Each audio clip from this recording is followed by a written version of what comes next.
साथियों नमस्कार। मैं आर के अमोल आज जात की जकड़न के बारे में आपसे कुछ चर्चा करना चाहते हैं। भारत में जात की समस्या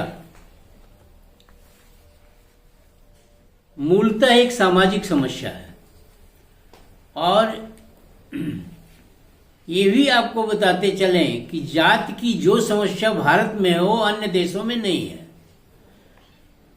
क्योंकि जातियां तो भारत में एक अलग किस्म की जातियां होती हैं, जबकि पूरे संसार में 3 तरह की ही नस्ल होती हैं, या जातियां कह लीजिए या नस्ल कह लीजिए, कुछ भी कह लीजिए। वो हैं गोरी रेश, काली रेश और पीली रेश। गोरे रेश वाले आप जानते हैं यूरोप और अमेरिका में हैं, काली वाले अफ्रीका और उसमें हैं, और पीली रेस जो है जापान और चाइना है। परंतु भारत की जाति समस्या एक सामाजिक समस्या है और दुनिया में अद्भुत है। संसार में ऐसी सामाजिक ढांचा कहीं भी नहीं पाया जाता है।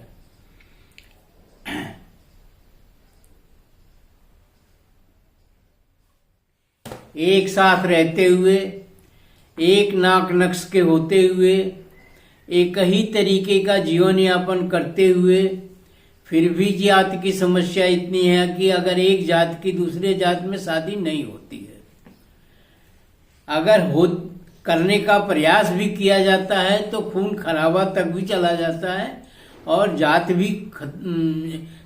का भी एक आपस की लड़ाई खड़ी हो जाती है। ऐसी स्थिति में इस सामाजिक समस्या का अब तक समाधान जो है भारत में तो नहीं खोजा जा रहा है। धीरे धीरे इस समस्या पर बात हो रही है, लेकिन वो नगण्य है। इस पर तेजी से बात होनी चाहिए।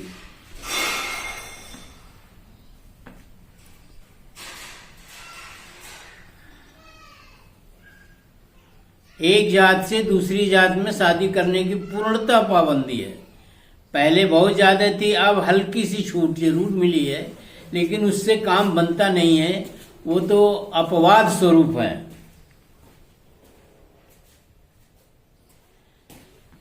पूरे जीव विज्ञानियों के लिए, सामाजिक विज्ञानियों के लिए भारत की जाति समस्या एक बहुत बड़ी समस्या रही है। उस पर अध्ययन भी करने में उन्हें कठिनाई हो रही है कि ऐसा क्यों होता है और ये सिस्टम कैसे पैदा हुआ और ये किस तरह से होता है। इसका मूलतः कारण हमारी समझ से ढोंग, पाखंड और आडंबर है। जैसे शादियों में एक ही वर्ग के लोग जो है वो ये डिसाइड करते हैं, जैसे डिसाइड करते हैं कि शादी होने लायक है कि नहीं होने लायक है। पहली बात। दूसरी बात, उसमें 36 गुणों का एक वर्णन आता है कि लड़की के गुण और पुरुष के लड़के के गुण जो है कितना मिलते हैं। मेरा कहना है इस मामले में कि लड़की का गुण अलग होता है और पुरुष का गुण अलग होता है, या लड़के का गुण अलग होता है, उसको मिला कैसे दिया जाता है? वो कैसे मिल जाता है? मिलना संभव नहीं है। वो तो एक तरह से मन का भ्रम है या जातिगत व्यवस्था है, या जो भी कह लीजिए।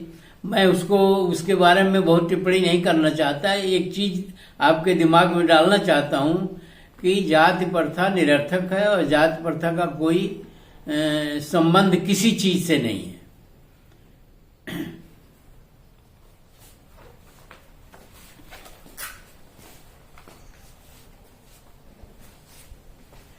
अभी हाल ही में भारत की 2 नामी वैज्ञानिक संस्थाएं CSIR एवं CCMB हैदराबाद द्वारा अमेरिका के हार्वर्ड मेडिकल स्कूल के साथ मिलकर जातियों के जेनेटिक रिसर्च के दौरान भारत के 71 एवं पाकिस्तान के 2 यानी कुल 73 जातीय समूह में कुल 571 नमूनों पर आधारित एक रिपोर्ट 2009 में प्रकाशित हुई है, जिसमें भारत की 73 जात समूहों की जेनेटिक संरचना का अध्ययन करके जात प्रथा के बारे में जानकारी प्राप्त करने की कोशिश की गई है। जात प्रथा में सबसे ज्यादा कट्टरता अपनी ही जात के शादी ब्याह करने को लेकर है। यहाँ तक कि दूसरी जात में शादी करने पर अक्सर खून खराबा हो जाता है। जेनेटिक अध्ययन में यह जानने की कोशिश की गई है कि इन समूहों में अपने भीतर शादी करने की प्रथा का शुरुआत कब हुआ।